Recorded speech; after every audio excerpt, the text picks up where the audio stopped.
Paulo കൊയ്ലോയുടെ alchemist എന്ന പുസ്തകത്തിലേക്ക് നമുക്ക് കടക്കാം. സാന്റിയാഗോ എന്നായിരുന്നു അവൻ്റെ പേര്.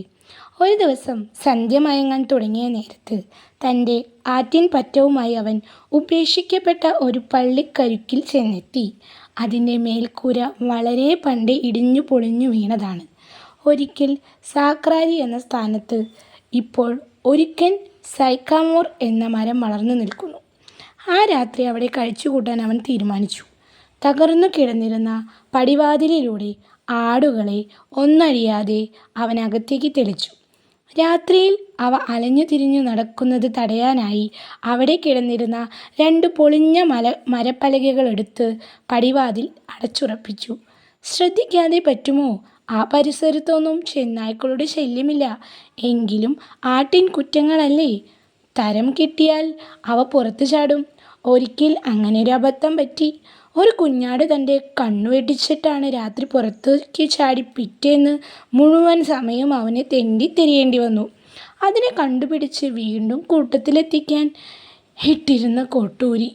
അതുകൊണ്ടു തന്നെ നിലത്തെ പൊടികളൊന്നഴിച്ചു മാറ്റി അവൻ കിടക്കാൻ വട്ടം കൂട്ടി.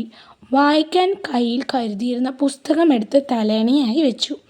അടുത്ത തവണ കുറച്ചുകൂടി കനമുള്ള പുസ്തകം തിരഞ്ഞെടുക്കണം, അവൻ തനതാരിൽ പറഞ്ഞു.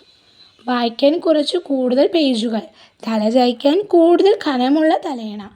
ഉറക്കമുണർന്നപ്പോൾ ആദ്യം മാനത്തേക്കാണ് അവൻ നോക്കിയിരുന്നത്.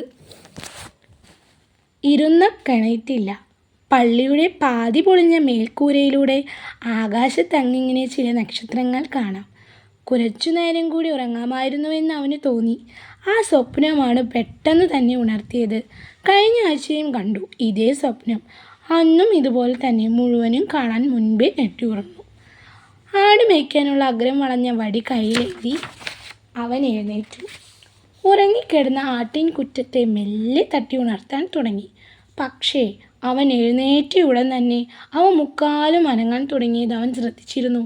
ഏതോ നിഗൂഢമായ ശക്തി അവൻ്റെ ജീവിതത്തെ ആടുകളുമായി ബന്ധിപ്പിച്ചു നിർത്തിയിരിക്കുന്ന പോലെയായിരുന്നു അത്. കഴിഞ്ഞ 2 വർഷമായും തീറ്റയും വെള്ളവും തേടി നാട് മുഴുവൻ അവയെയും തെളിച്ചുകൊണ്ട് നടക്കുകയായിരുന്നല്ലോ എൻ്റെ പതിവുകൾ.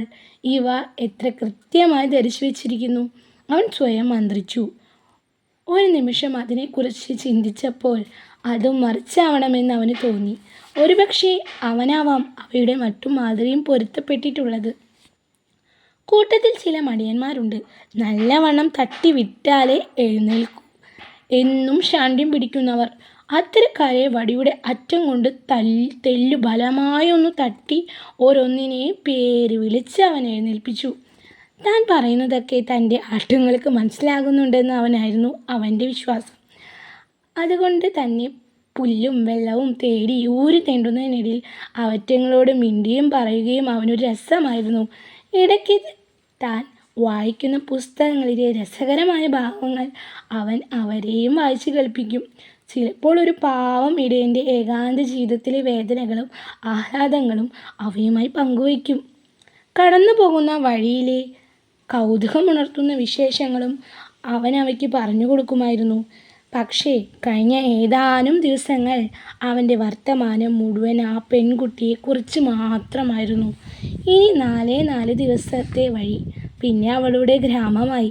ഒരു പലചരക്ക് കടയായിരുന്നു അവളുടെ അച്ഛൻ. കഴിഞ്ഞ 1 വർഷം മാത്രമേ അവൻ അവിടെ പോയിട്ടുള്ളൂ. ഒരു ചങ്ങാതിയുടെ നിർദ്ദേശപ്രകാരം അവൻ തൻ്റെ ആട്ടിൻ പറ്റത്തെ അവിടെ കൊണ്ടുചെന്നു. അവയുടെ രോമമെല്ലാം വിലക്കെടുക്കാൻ അയാൾ തയ്യാറായിരുന്നു. പക്ഷേ രോമം വെട്ടുന്നത് സ്വന്തം കൺമുന്നിൽ തന്നെ വേണമെന്ന് അയാൾ നിർബന്ധം പിടിച്ചു. അല്ലെങ്കിൽ ഇടയൻ തന്നെ കബളിപ്പിച്ചാലോ? കുറച്ച് കമ്പിളി വിൽക്കാനുണ്ട്, എടുക്കുന്നോ?